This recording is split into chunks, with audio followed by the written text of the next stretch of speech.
All right, what is up, Utah fans? This is Joseph back with the Utah Utes Football Digest, and today we're going to be talking about the Pac 12 conference. The Pac 12 played a bunch of opening games this past weekend and looked pretty darn good doing it most of the time. So, we're going to dive in. We're going to talk about each team a little bit and just talk about just how damn good this conference is going to be this year. It definitely, it looked like a tough conference going into this season, but I'd say after last weekend, and obviously you can't take everything from one week, but some of these teams that we were waiting to see what they looked like showed up and showed up strong.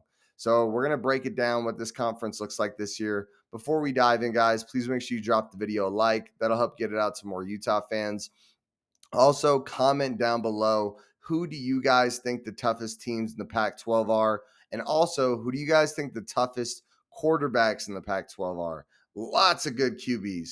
Clearly the best QB conference in the country. That was up for some debate before this weekend, but after this weekend, I think it's pretty clear it's the best QB conference in the country. So make sure, who are the best teams in the conference and who are the best QBs in the conference? I'd love to hear you guys drop your thoughts in the chat. Also, make sure you guys subscribe, whether you're Pac 12 fans, Big 12 fans, Utah fans, college football fans, whatever. This is going to be an awesome channel for you if you love football. And let's go ahead and dive in, and let's go ahead and talk about the Pac 12.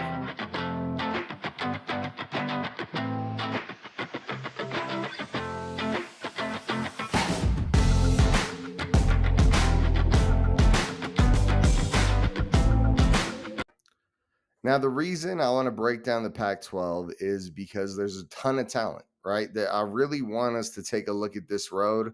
I think our out of conference games, which obviously we're taking on Baylor this week, and later in the week, we're going to dive a lot more into that. But there's a ton of talent in the Pac 12, and these out of conference games have become so important because once we get into conference play, it's going to be intense. There are so many good teams. In the middle of the Pac 12, it is tough to pick who the favorites are. It really is. And so, as we dive into this, the point of this whole exercise is to tell you guys the quality of teams that we're going to be going up against. You will see there are teams that are going to give Utah problems, and I still have a ton of faith Utah can win this conference and make really big things happen this year. But this is going to be a tough one. So as we break down all these teams, just be aware. Even at the bottom, this has got to be the since I've been running this channel. So 2021, 2022, and now 2023, the deepest the Pac-12's ever been from what I can remember. Honestly, this is pretty intense. So let's go ahead and break down all the teams in the Pac-12. Ton of talent, ton of tough matchups, and we'll start at the bottom and go from there. The first thing I want to touch on is that the Pac 12 is undefeated, which is super exciting, right? Pac 12 being undefeated going in to the season, really cool. 13-0 as of this evening. So, really cool there. And the first team we're going to talk about is going to be Arizona State, the Sun Devils. We'll start at the bottom of the conference. And I think right now, after the weekend, Arizona State is clearly the bottom of the conference. Now, Arizona State does have a big time player in Jaden Rashada, big time recruit as their starting quarterback. He went 18 for 31, 236 yards, 58% completions, 2 touchdowns. He didn't look terrible, but the issue with those numbers is that they're playing SUU. And I believe they beat SUU. Let's see it.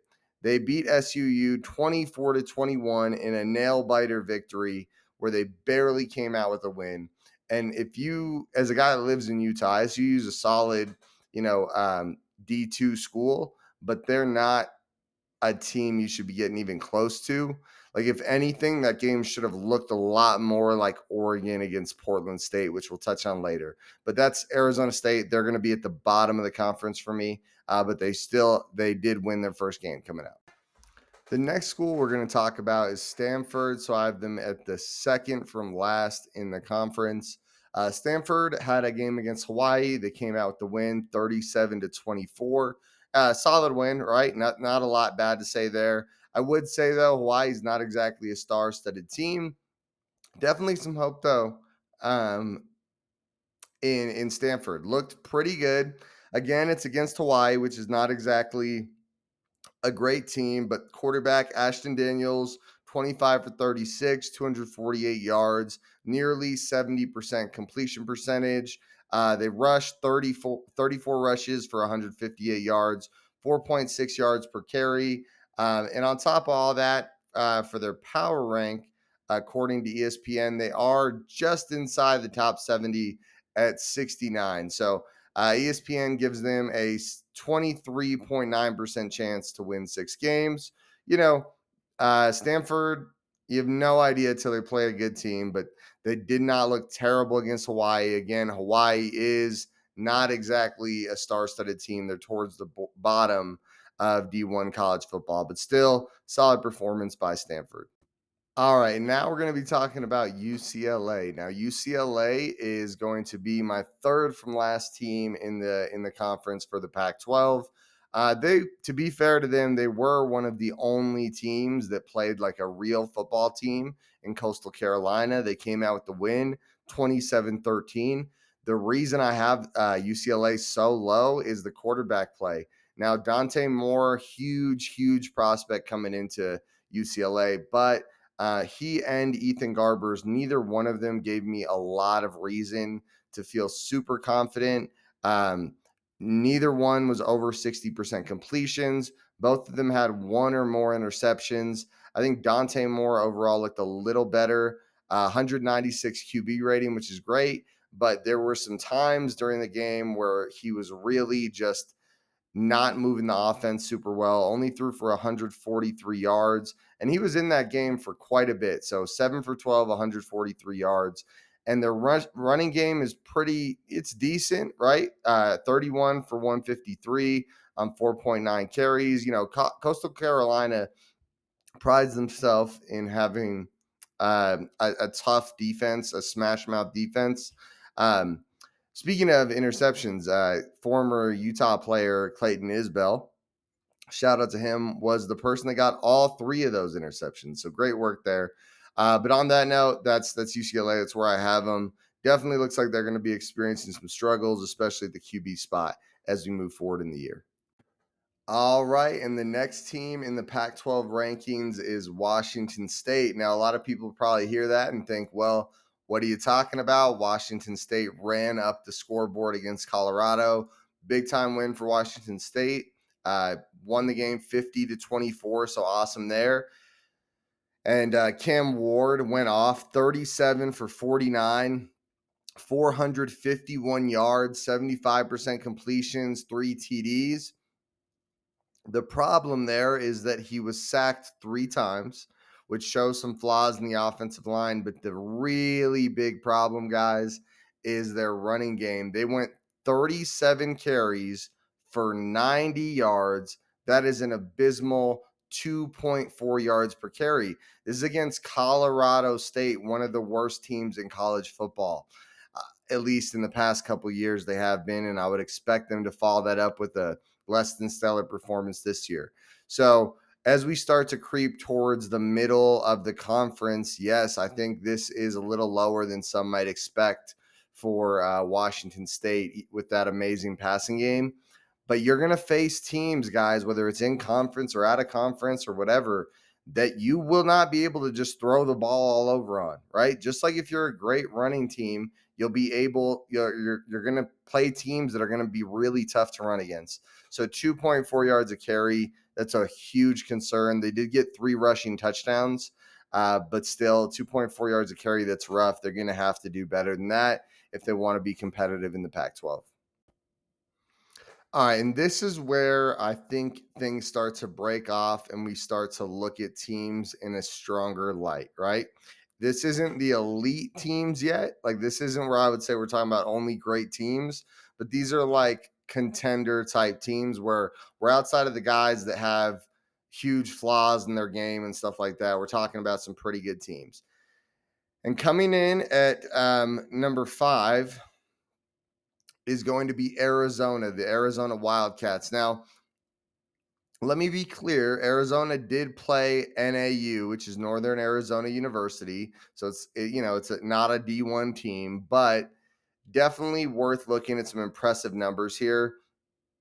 Jaden DeLora, 18 for 24, 75% completions, 285 yards, 3 touchdowns, 1 pick.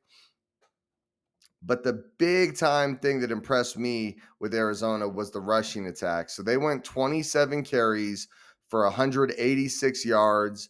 That's 6.9 yards a carry. So that's where I see Arizona really impressing me. That is super high. We already know they're going to throw the ball super well with Jaden DeLora.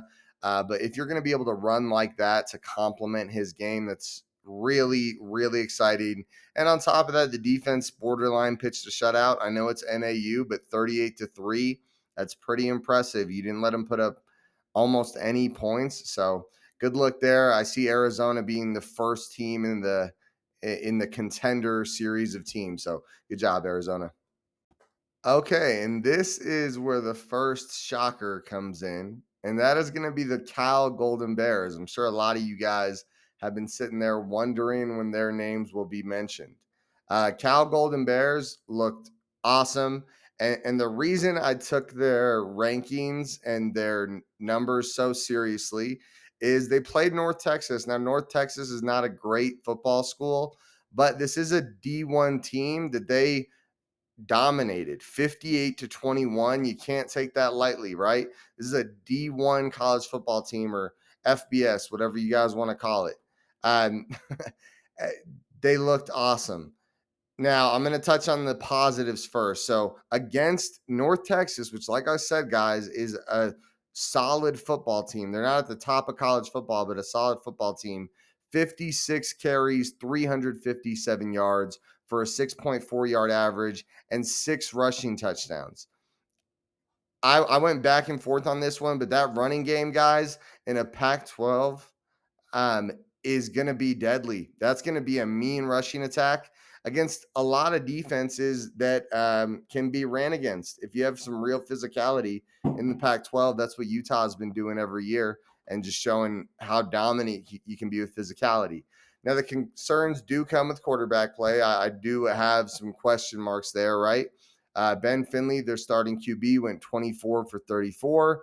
279 yards, good completion percentage of 70%, but 1 TD, 1 pick. You don't love to see that.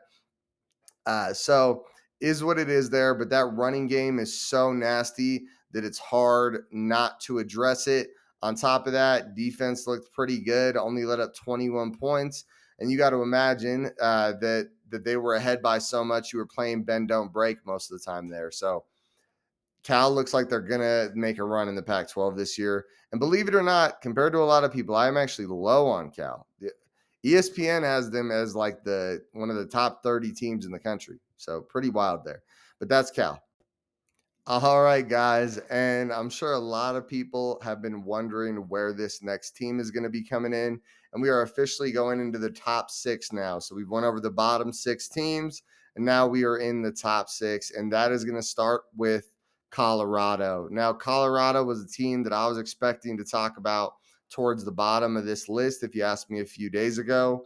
But Shador Sanders changed my mind a little bit. Travis Hunter as well. But for me, it was really Shador Sanders. 38 for 47, 510 yards, 80.9% completion percentage, 4 touchdowns. I mean, looked awesome. Now, the reason they are not higher is they went 34 carries for 55 yards. That's 1.6 yards a carry. And they did get 2 touchdowns, but rough in the running game, right? I would say the reason they're not lower and why they're still so high, even with a not good looking running game, is the fact that the pass game was really impressive. It was like this air raid esque, like just boom, boom, boom, drive up the field, hit the open man, drive up the field. It was really impressive. TCU was having clear problems stopping it. Now, TCU is one of the worst teams in the country for returning talent. Not one of the worst, but on the lower half of teams.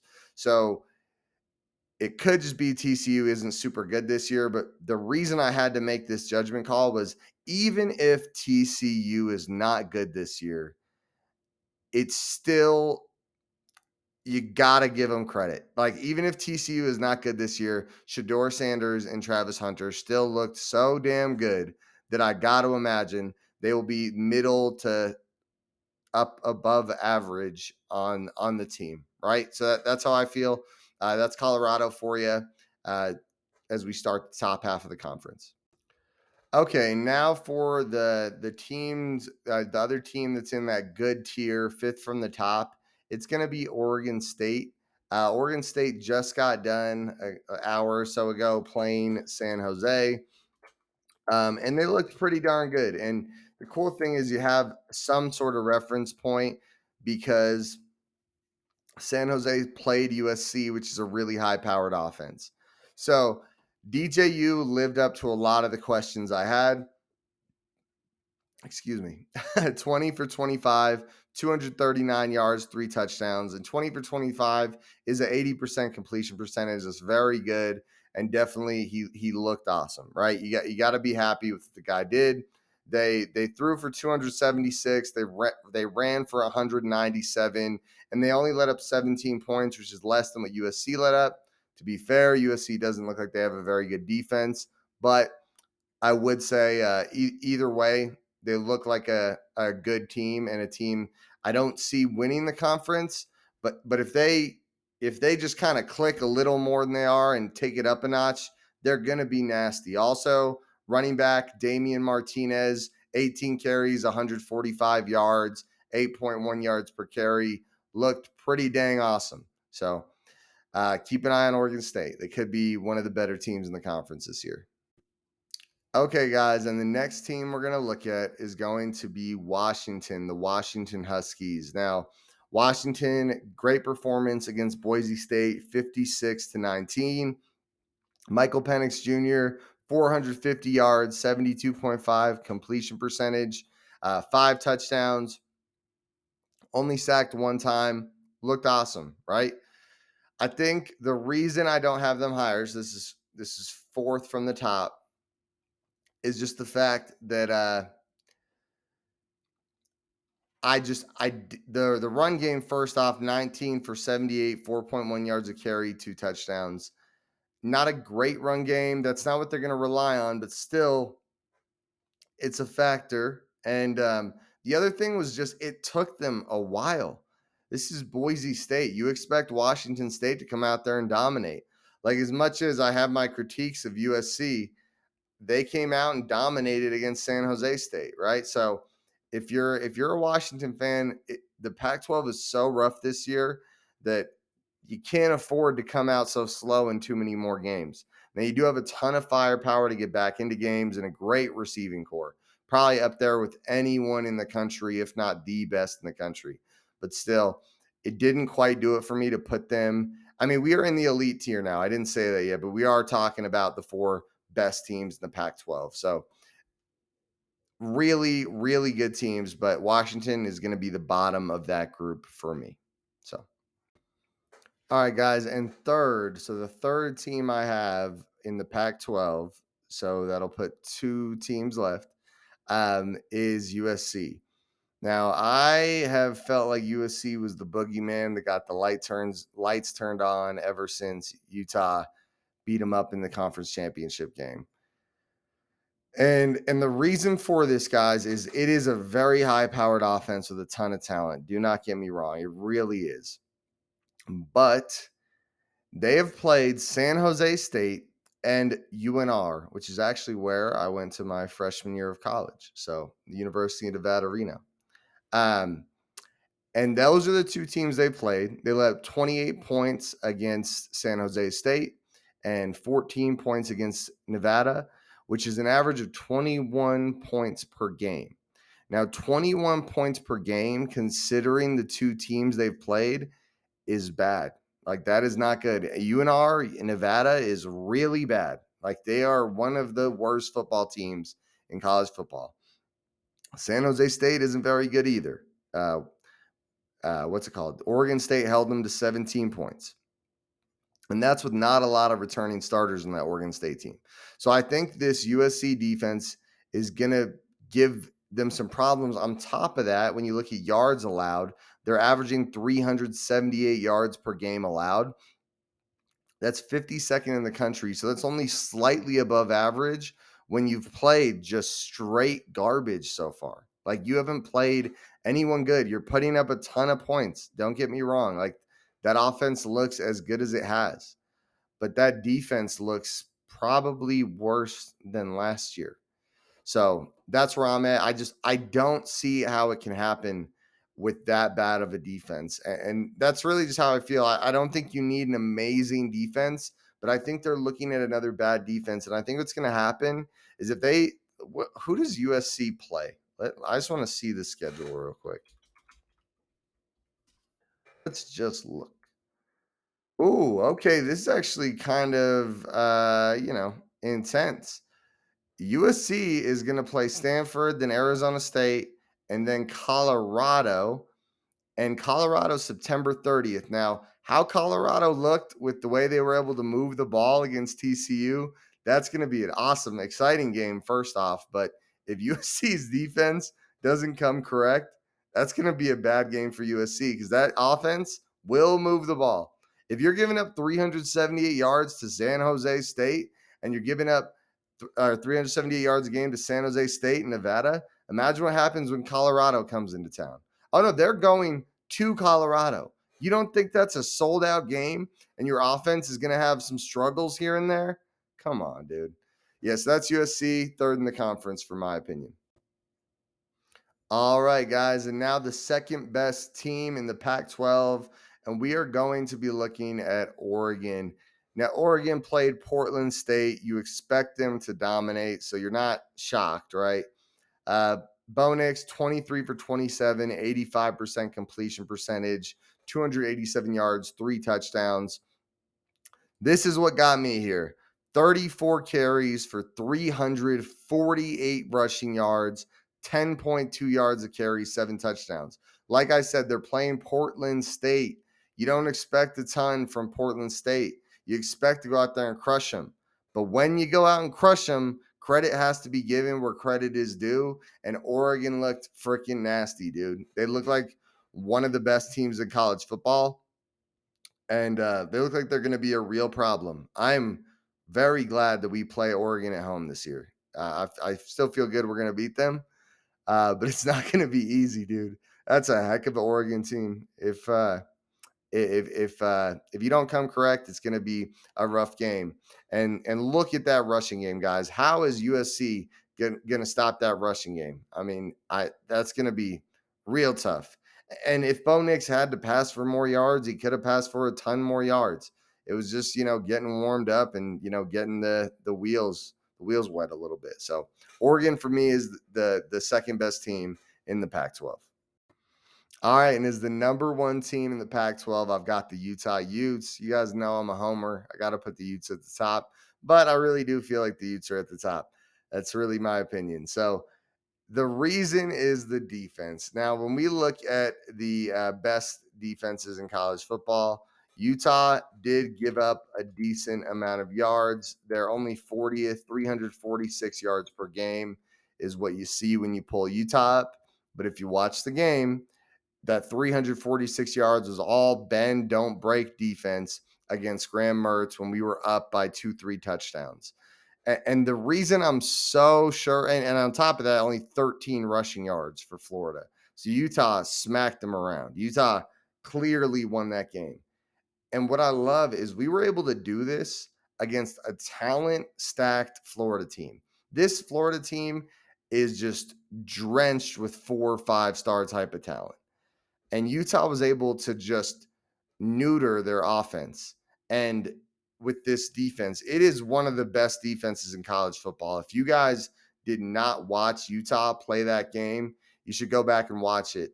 Let me pull it up. There's a number I want to show you guys or just tell you guys about. So Utah, for what's called the FPI Power Index for efficiencies, Utah's defense is the number 10 defense in defensive efficiency, right? And our offense actually was surprisingly high.